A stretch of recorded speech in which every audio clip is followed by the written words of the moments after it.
This is SMiesTV.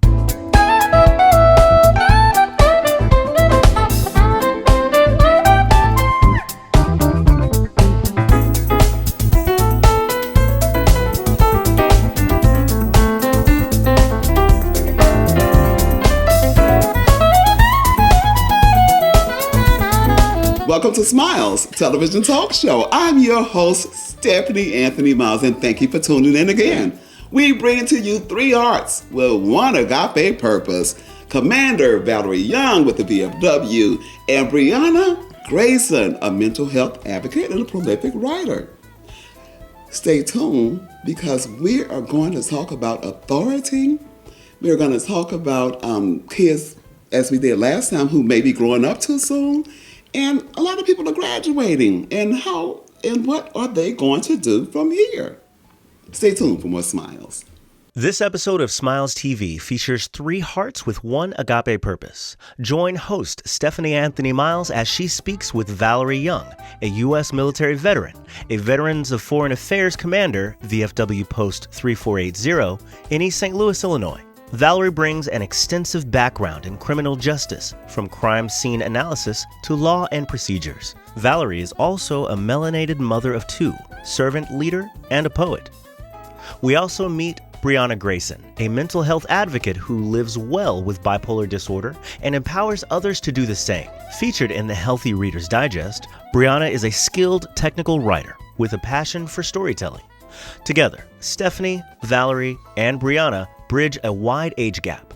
They create a dynamic space where each woman acts as both mentor and mentee, exchanging wisdom on careers, parenting, and emotional growth.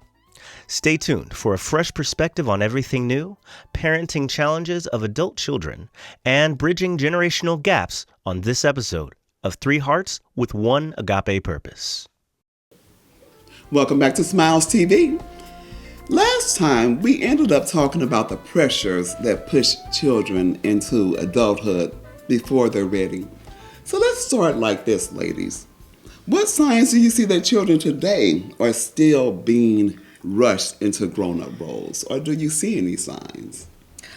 As a social worker, I used to see these signs all the time where children are put in a position where they have to step into adult roles, whether if the parent has multiple jobs, in a single parent household, of course, if the parent has multiple jobs or if there's some sort of trauma in the household, the kids just have to kind of step up in that role. But on the other side, as parents, we do want to teach our children things, life lessons, and so forth. You know, how to clean, how to do chores.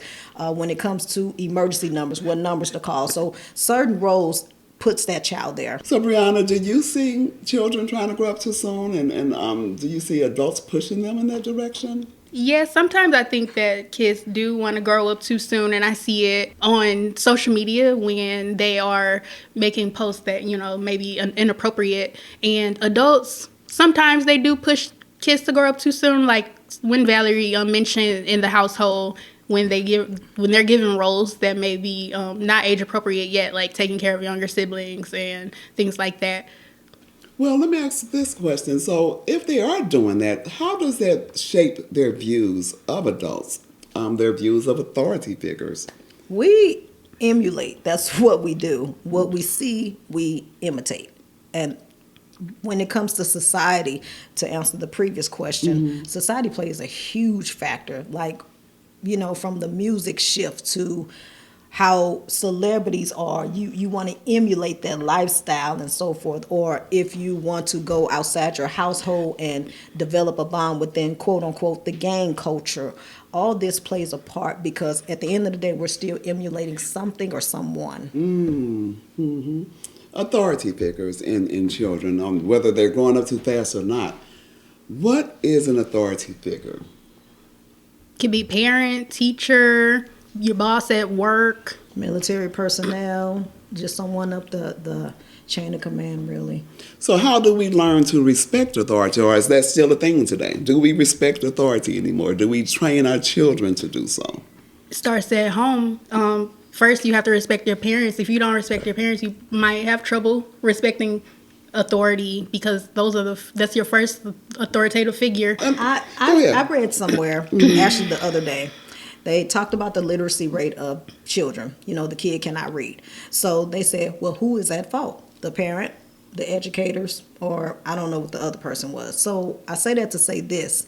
Do we have to necessarily put someone at fault? Because yes, it starts at the home. Let's be clear. Yes, however, if the parent hasn't been taught that or is illiterate or whatever the barrier is, how can a parent teach the child? That's why I always say it takes a village. Certain things individuals are unable to do alone. That's why we have our educators, our administrators, or our support system, whether that's within the church or this what have you.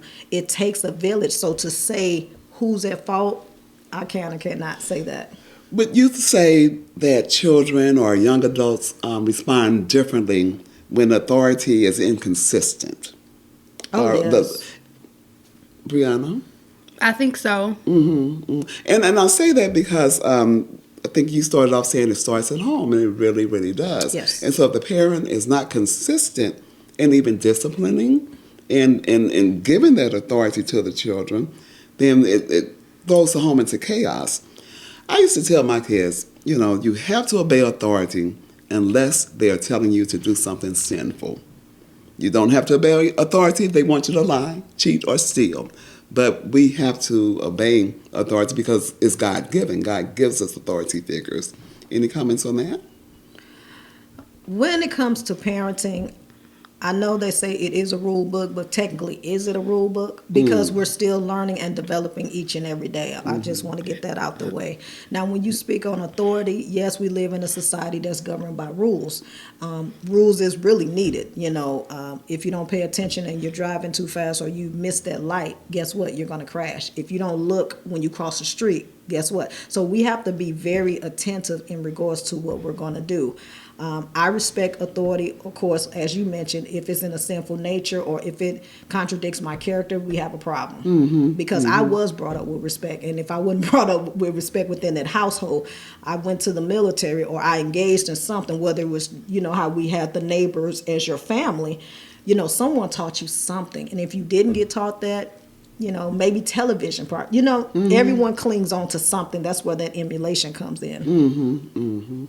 I was thinking also, as we may be inconsistent sometimes with giving not orders or discipline and direction to our children. I heard, I think it was Mr. Dobson, who said one time that a child who is left undisciplined actually feels unloved, as if the parent is allowing them, they don't care. They allow them to do anything, so that sends a subliminal message that they don't care. I can run in the street and nobody cares. I can go down and hang out on the corner all night and nobody cares.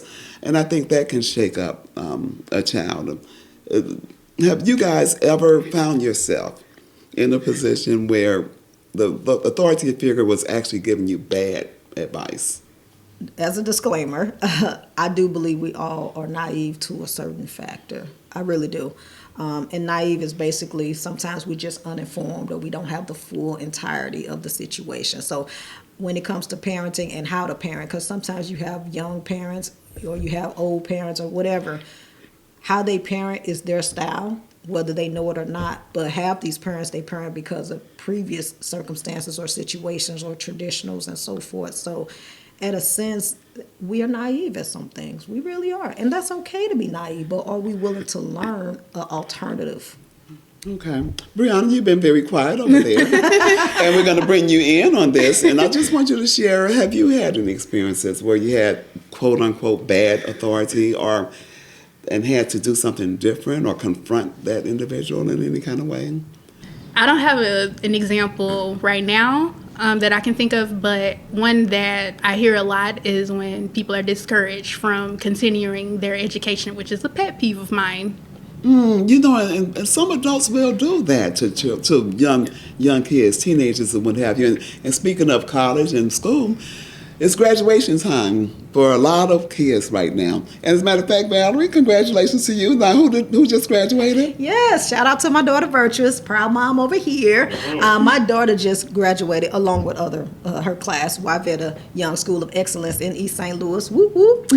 They recently graduated, had their ceremony today, and other surrounding schools in East St. Louis and abroad are graduating. I heard Vivian Adams graduated either yesterday or today. Pre-K? They're going to pre-K, so pre-K into kindergarten, right? That's how I believe so. So yeah, Stephanie, you thinking too, boy. But it's a wonderful life progression for my daughter, and I really pray that she recognized that. And what made it tearful was, my mom, who recently passed not too long ago. She wasn't physically there to enjoy that experience, but I'm pretty sure my mom is very proud, and I'm just proud of her. And you know what I saw? I saw the students who were graduating crying. It could have been tears of joy, or I don't have to go to school tomorrow. I don't know. The point is, they were crying. They bask in their accomplishments because they focus on their academic or their sports. The teachers acknowledged that, and I think that was a beautiful thing. So, and then congratulations again. Thank you so much. And so now they're moving on. And so, who will be their authority figure from this point on? Do you remain? Do the parents stay there? Brianna, what do you think when you left high school? Well, who did you turn to for advice? Well, while I was still in the house, it was my mom. She was the authoritative figure. But after that, when I went off to college, I would say advisor, teachers, or professors, sorry. Yeah.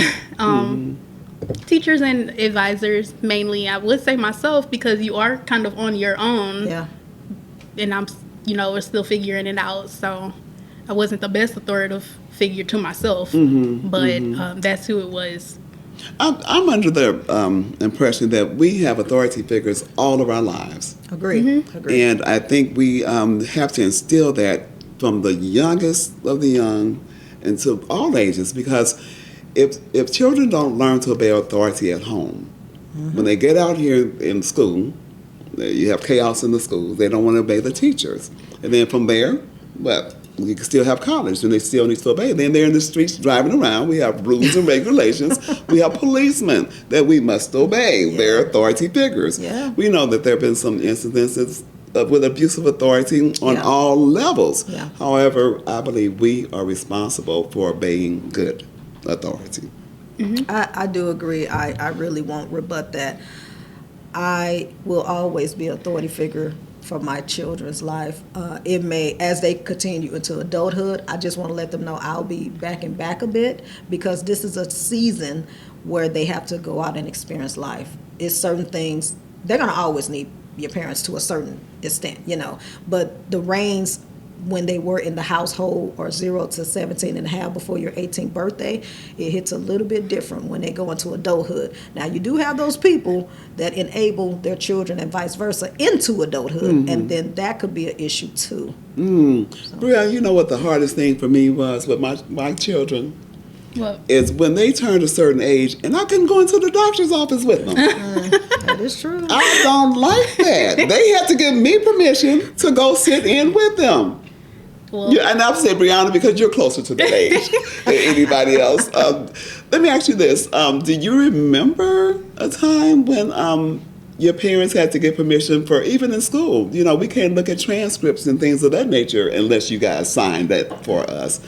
Did that feel empowering to you, or did you even deal with that issue? It felt empowering, but I still would allow my parents to look at that kind of stuff. So it wasn't a big deal, but I mean, it did make me think like, oh, I'm not a kid anymore. Well, kid anymore.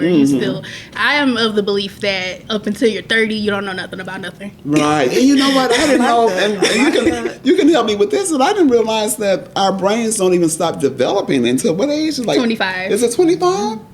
Yeah. And then if you have a head injury, that's going to be longer too. Or mental illness. Yeah. That's right. Wow. We're going to take a quick break. But when we come back, we're going to talk a little bit more about dealing with authority issues with children who may be growing up too fast or not. And congratulations to all the grads. Hey. Stay tuned for more Smiles. The Smiles TV talk show wants to showcase you, your concepts, business, organization, ministry, activities, and services. Are you an author, an artist, musician, or do you simply have an inspiring story to tell? Smiles TV shines a spotlight on the good happening around the world. Sponsorship opportunities are also available. The Smiles TV engaged audience of men and women of all ages await your story. For more information, contact Stephanie Anthony Miles at 618-741-3770 or send an email to smilestv777@gmail.com. You look better with smiles. Welcome back to Smiles TV, and have a great question for you ladies. So, do you think that as children are leaving even from middle school to high school to college, and we know their authority figures are going to change, there are going to be different faces for them, but are we pushing them and making them feel overwhelmed in any kind of way? Are we pushing them? Yeah. Well, my daughter graduated from 8th grade. She has the opportunity to transition to 9th grade, and she will go to 9th grade. The school she'll be going to this year will be a school where it's new to her. You know, so with the new environment come new expectations, peers, interaction, academic interactions, and hopefully her developing her character. So we will see how that goes. And so so let's talk about the college years. And I don't know, Brianna probably says, "Why you just turned to me for that one?" Yes. let's talk about the college years. And while you're in college and matriculating through, do students feel overwhelmed by any way without their parental guidance and adapting to new figures? I'm going to say yes and no. Overwhelmed because you just don't know, like it's new to you. So anything that you haven't experienced yet, you might be overwhelmed just because you don't know what's going to happen. You don't know what to expect. And then I'll say also the difference is, from high school to college, nobody cares if you go to class or not. Mm-hmm. So the teacher's not going to hound you like to turn in your homework or anything. So in that sense, I don't think that part is overwhelming because it's like, oh, I can do what I want now. I'm free. And then you learn. You can't sleep until 3 o'clock in the afternoon because you missed all your classes, and then you'll get an F. Well, what they're going to learn is time is money. That's what they're going to learn. Like, seriously, responsibility.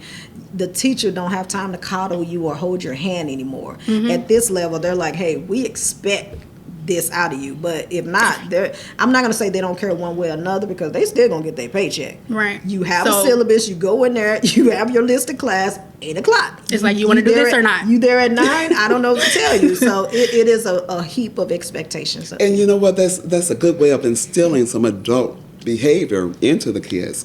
Let's wrap it up real quickly. And if you had to give a message to children stepping into their next chapter, what would it be?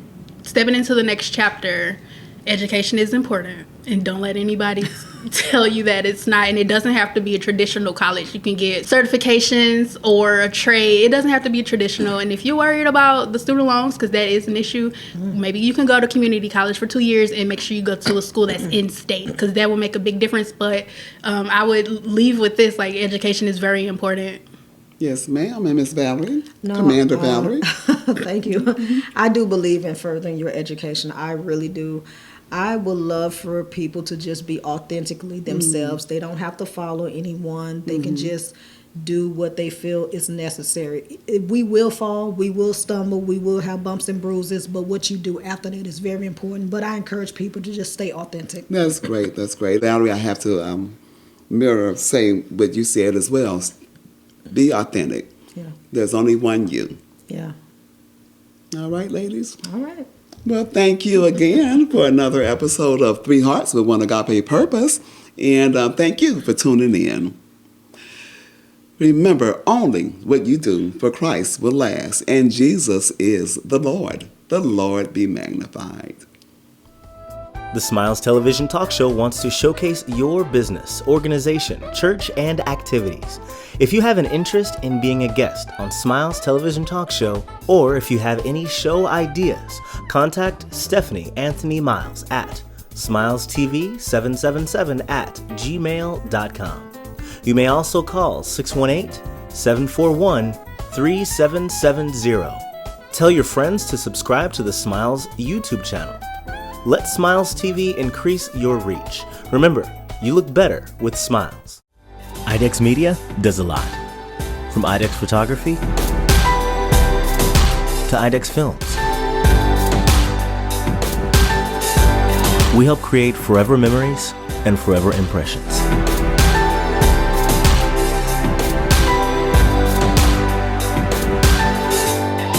Image a nation, image a world. IDEX Media.